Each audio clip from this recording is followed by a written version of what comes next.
So I wanted to record a update on what I've been doing here.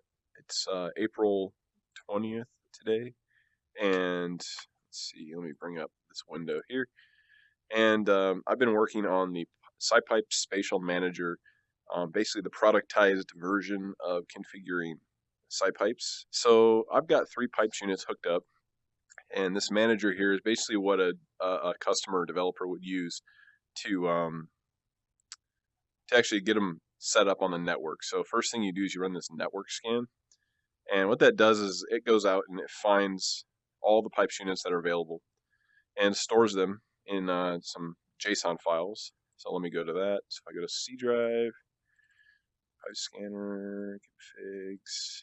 Right there are 3 JSON files that were generated for the 3 pipes units that this thing found. If I actually click this button, I'm actually controlling or sending messages to the first unit.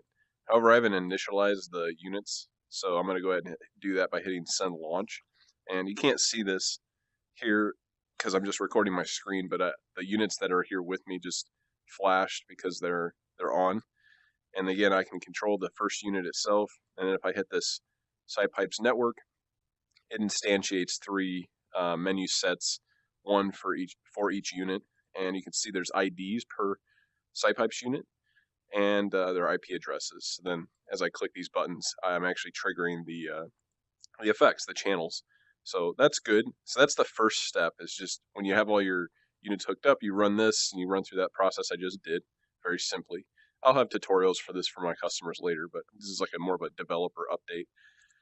And these files are basically like this one here. It are the IDs, the names of the JSON files basically. And then the JSON files themselves, if I open those up, you have only inputted the ID and IP address, and everything else is null. So this is like the channel 1 data right here. So that's like the type, meaning this would be like a fan or heat lamp or vibrotactile motor or a smell emitter, whatever type of environmental feedback device would be set up here.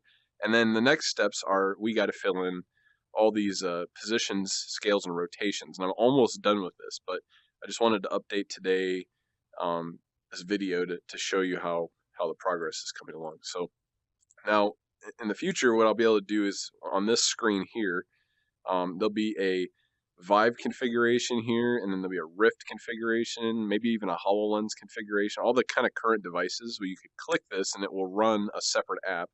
And that app I'm building, let me get rid of this window. I'm building here in Unity. So I'm going to go ahead and play this, and I've got a HTC Vive hooked up. So this is specifically Vive support. And you can see there we have a set of, we have like a title and then a version text. And this version text is dynamic. Here are my controllers. They are ray casting. That's what these beams are. And over here, you can see, based on those 3 JSON files that I was showing you, you have this system that we're in right now. It looked and read those and then instantiated menu sets per the pipes boxes. Okay, so we actually have like 3D pipes boxes here that say their IDs underneath.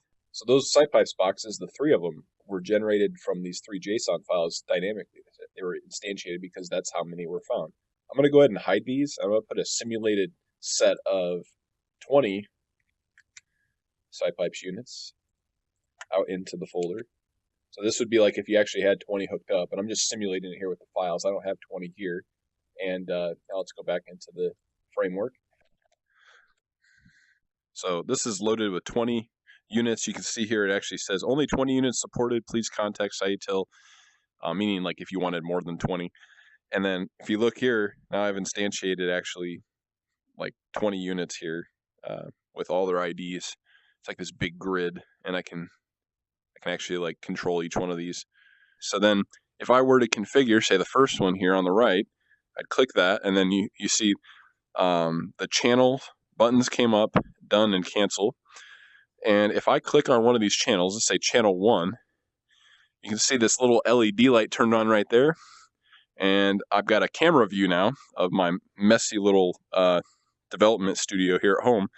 And there are the 3 pipes boxes right there. If I get down on the floor and get close, you can see that channel 1 is actually on that individual box. So here we have this, that's on, and the real one's on. So this is the Vive controlling the pipes boxes. So now if I wanted to configure what that was, this is a stand-in menu that I'm working on.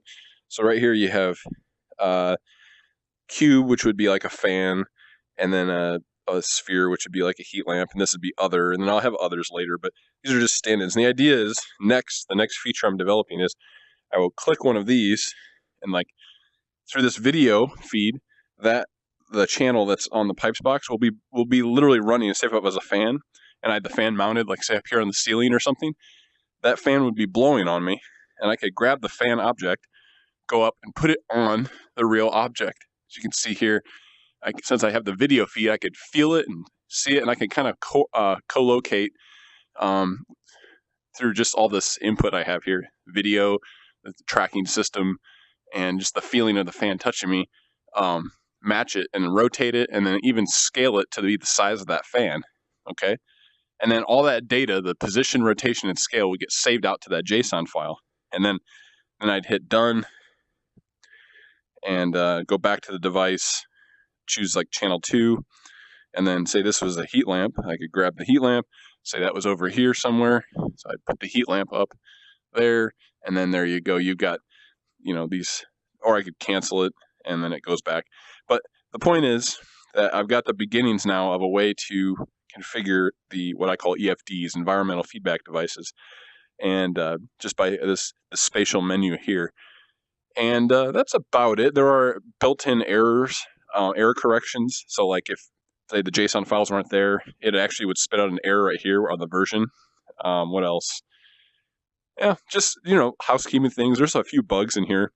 Like as you saw, if I click this and go ahead and try to work on channel 2, I'd rather it, when I hit done, stay on that box, keeping these invisible, and then work on channel 3, 4, 5. Because the idea is like we have 6 channels per box. Say I had those all hooked up. That's 18 different environmental feedback devices. And I still don't have support for USB going on this, or Bluetooth, which those will be coming probably next year. And, when I have support for that stuff, I'll have to also be able to configure that in this configurator. But the idea here is to kind of match up the virtual world space with the real world space. And when I get done configuring all the channels of all these devices, the really interesting part of this will be that, this app can just you can just close it, and your JSON files store your configuration, so that when you run your actual VR app that you're building in Unity and later Unreal, they will read that set of JSON files at runtime and instantiate all the effects sensors, the virtual sensors for those devices all around you. So like that fan I was putting up here, I get a virtual sensor in my Unity project later that would be ready for detecting wind coming from that direction. And if there is wind coming from that direction, that fan will spool up and blow wind on me according to what the feedback is. So it's kind of like syncing up virtual effects with virtual sensors to the real world devices. And the interface is the cy.PIPES box, which I've got a few down there. So again, these are high voltage plugs here, so I could plug in just about anything to those, and that plugs into the wall and they would get power. So very cool stuff.